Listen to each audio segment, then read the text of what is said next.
Hello, welcome to the NoFinalScore YouTube channel. I'm your host, Richard Welsh. This is my boy Gamma. I'd like to thank you for being here. Some of you are going to be familiar with me, the rest of you will not be. So let me explain myself and the channel to you. I'm a gamer and a fan and lover of soccer. I created a Twitch channel in 2017, focused around games, of course. And then we started about 2 years ago into live sports, notably with the NWSL and the United States Women's National Team. That grew the channel immensely. We had a great community in Twitch. It's kind of brought us to this point where we're going to be doing podcasts and lives and everything to do with NWSL and United States Women's National Team and some U.S. men's national team stuff.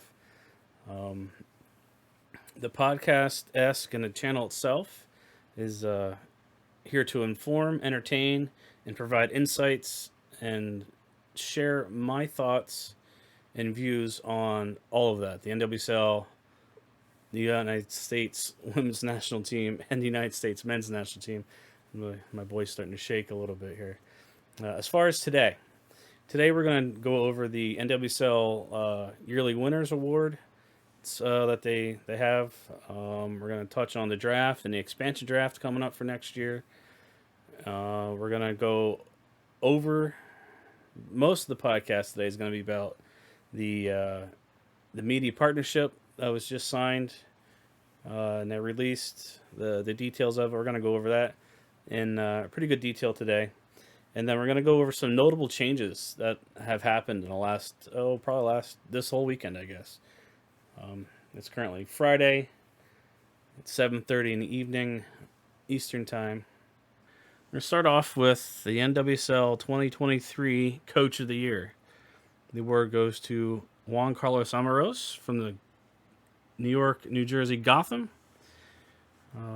Some notable stats as he brought the team to 8-7-7 overall this year from last year, where they're 4-17-1.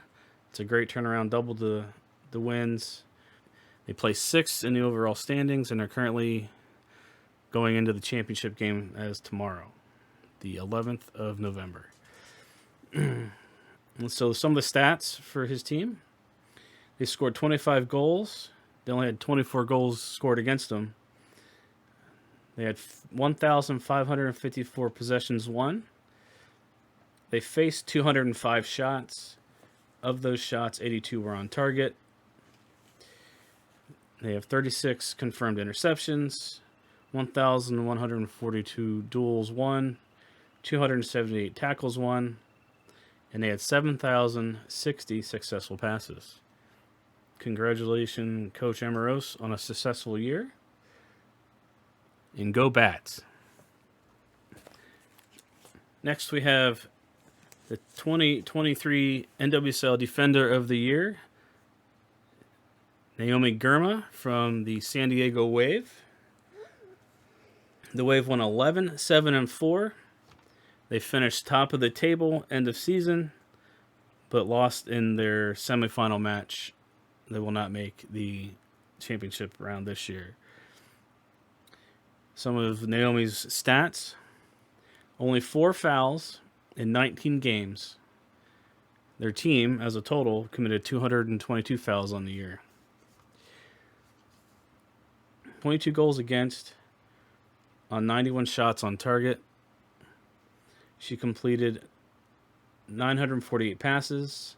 Her pass accuracy rating is 88.68%.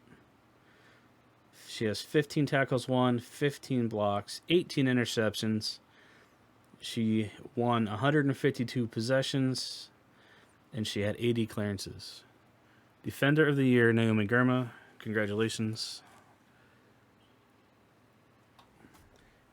Next, we have the 2023 NWSL Goalkeeper of the Year, Jane Campbell of the Houston Dash.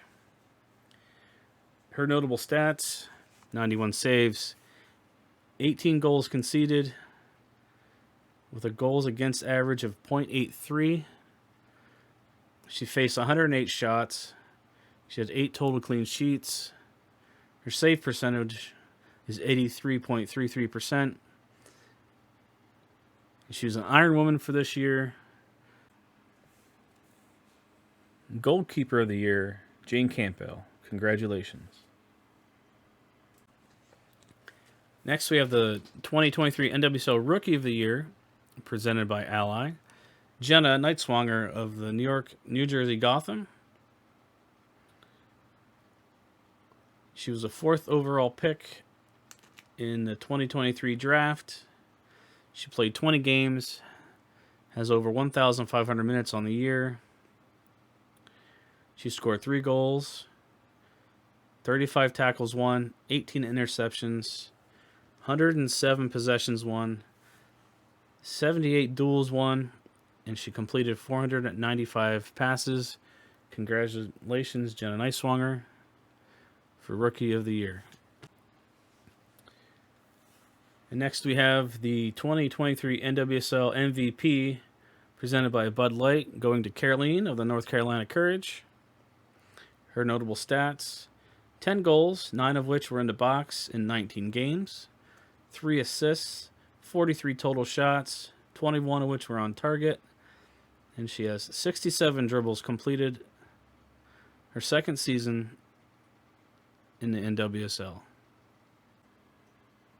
Your 2023 NWSL MVP, Caroline. Congratulations. Now we'll look at this announcement that came out yesterday. NWSL announces landmark partnerships with CBS Sports, ESPN, Prime Video, and Scripps Sports. We'll take a look at this together. Here's the article. We'll just read through it together here. And then we'll go over some of the finer details of it. The NWSL announced landmark agreements for domestic media distribution with 118 national windows, which is 118 matches, which will be spread across CBS Sports, ESPN, Prime Video, and Scripps Sports, which is the Ion TV channel on your cable subscription. It's a 4-year contract. It's going to be generating record-breaking distribution revenue for the league and maximizing a mix of linear and digital streaming. Linear is cable TV, and digital streaming is like Paramount Plus, that sort of thing. Then they have all these quotes, but that's not what we're here for. So beginning in 2024, we have this right here. There's going to be 118 matches spread across the platforms. In those 4 years, the NWSL will begin each regular season weekend with a Friday night match on Prime Video. That's Amazon Prime. If you have a Prime membership, you should have access to this. Each Saturday night that follows will include a doubleheader on Scripps-owned Ion Network.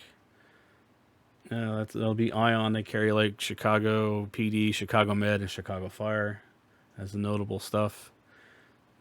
That's on basic cable, or cable. I don't know if it's basic. Depends on your subscriptions, I guess, to your cable TV and satellite, of course. And they're going to put more stuff, more games on CBS television network and Paramount.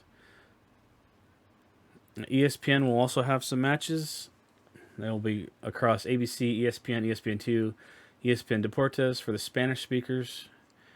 And then all matches will be on ESPN platforms, and on ABC will be on the ESPN Plus app in English and Spanish. And then Spanish, English, and Portuguese in Latin America. That's great for everyone down there. The remainder of the season will be direct customer package produced and distributed by NWSL.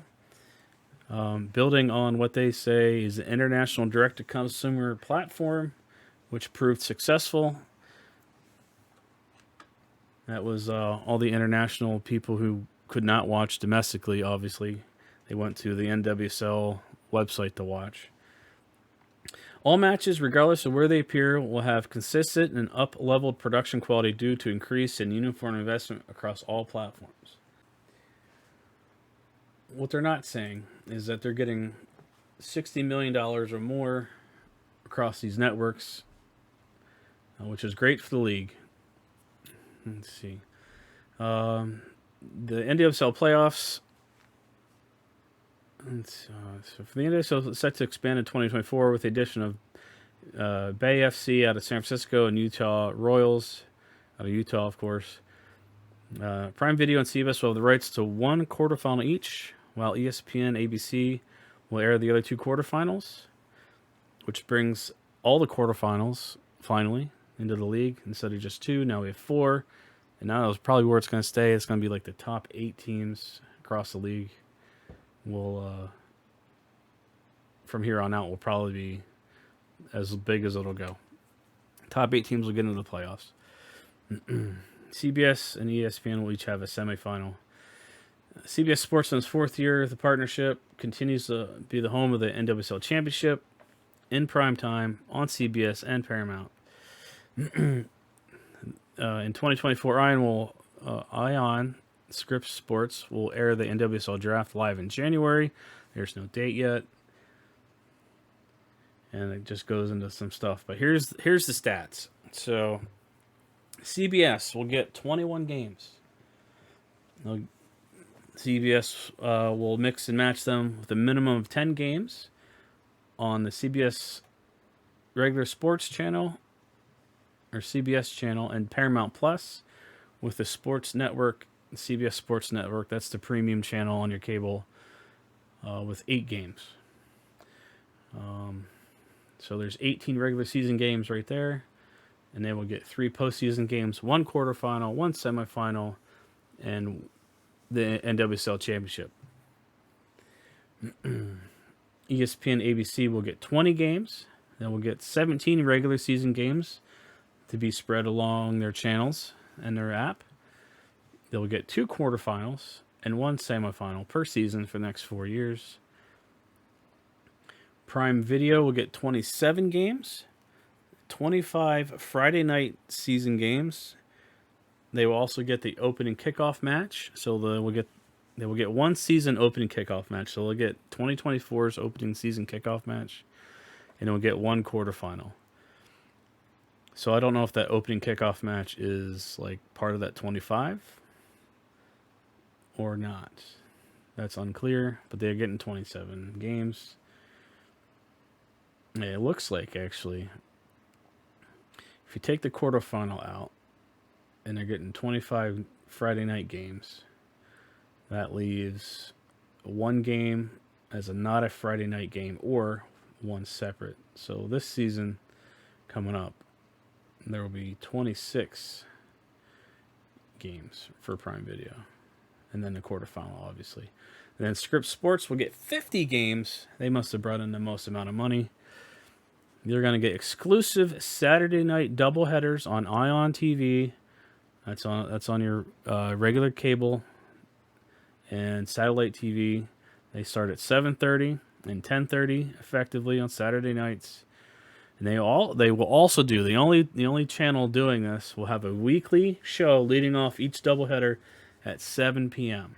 So they already have the times ready to go, and they already have a studio show waiting to go at 7 p.m., half hour before kickoff for the first game. That's awesome. And they will host the NWSL Draft in January of this year. So that's awesome. So, what's that mean for everybody? Well, that means keep your Paramount Plus subscription for now. We don't know what we got. They could put all 10 games on the CBS channel itself and just have a running copy on the Paramount Plus. We don't know. You may have to get an ESPN Plus subscription, depending how ESPN does theirs. If you don't have Prime Video, it looks like you're going to have get Amazon Prime so you can have Prime Video. So that's another subscription cost. But you're going to get 50 games free as long as you have cable or satellite TV on Ion on Saturdays. So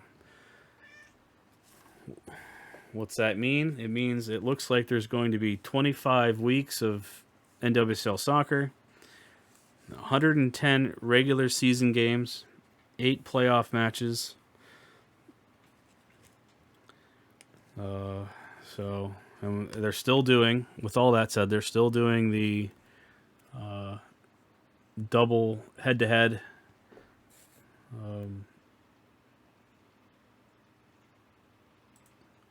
The double head-to-head, home and away. Every team will play each other twice, once home, once away. That's what we're looking at there.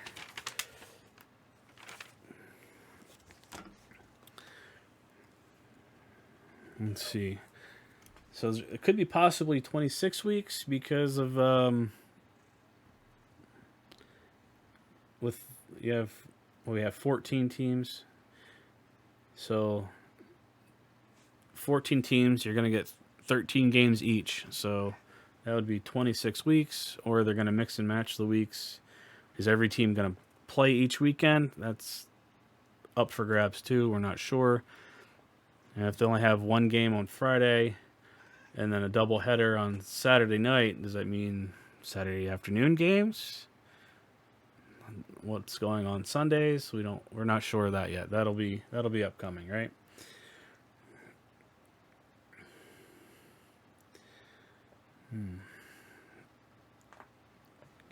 Get off. The cat is bugging me right now. I'm talking, so she has to be up my butt, I guess. Overall, that's a great deal for NWSL. They're getting $60 million plus. They're getting spread all over the universe with Prime Video. I mean, that's a big deal. There's a lot of people that have Prime. So if you don't have Prime, it's a bigger expense for you as a customer. If you don't have Paramount or ESPN Plus, you're looking at, if you want to catch all the games or 90% of the games, because I'm sure they'll have same time type of games going on like they did this year, you're going to need possibly 3 subscriptions plus regular TV. So you're looking at a little bit of money there. With that being said, it's great for the NWSL. They're getting the word out.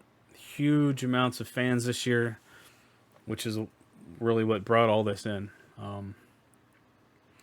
Is it good for the fans? Yes and no. Yes, because it keeps money in the system.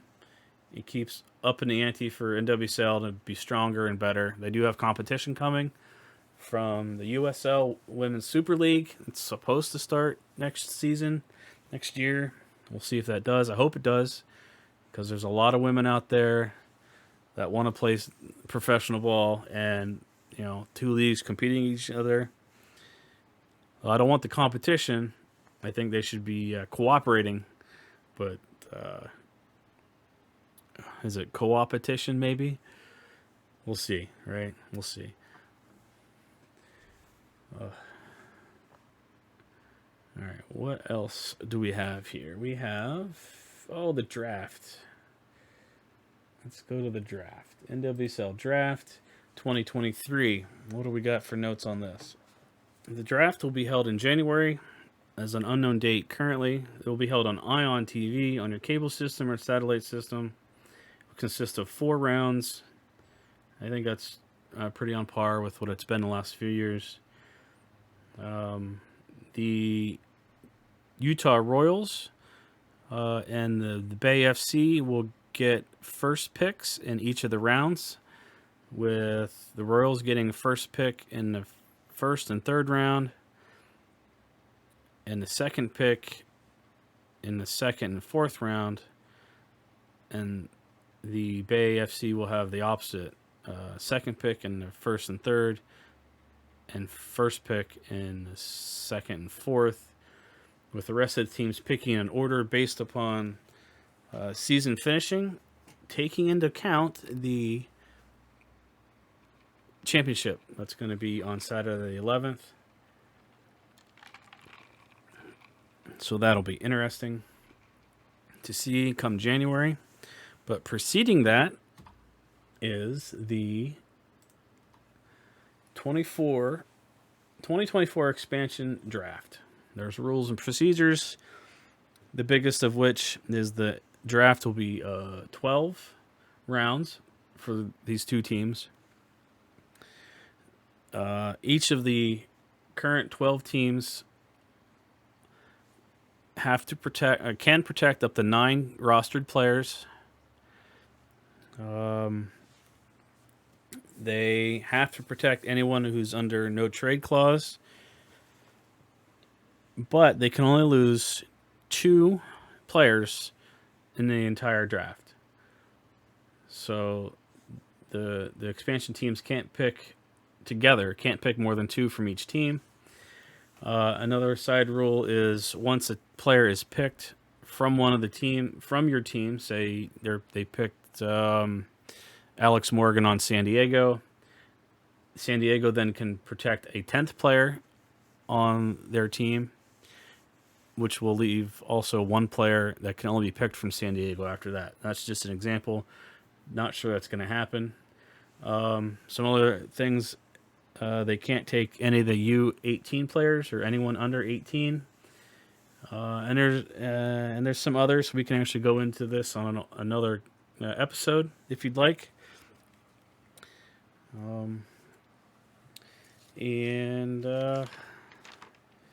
That's about it. I do have some notable things that's turned up since we started recording, or that's happened in the last couple of days. Notable changes, as we'll call this segment here. The Tiffany and NWSL have come up with some new branding, and we'll show you right here. I do have some pictures. A new MVP trophy for our Caroline MVP, and the champion will get a new trophy as well.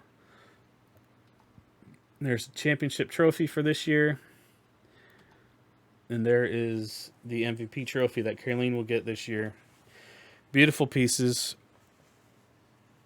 and they're also going to do all of next year's and probably beyond till this partnership is over with. They're going to update all the trophies like Golden Boot, Rookie of the Year, that sort of thing. So all of next year's trophies will be inspired by Tiffany and company.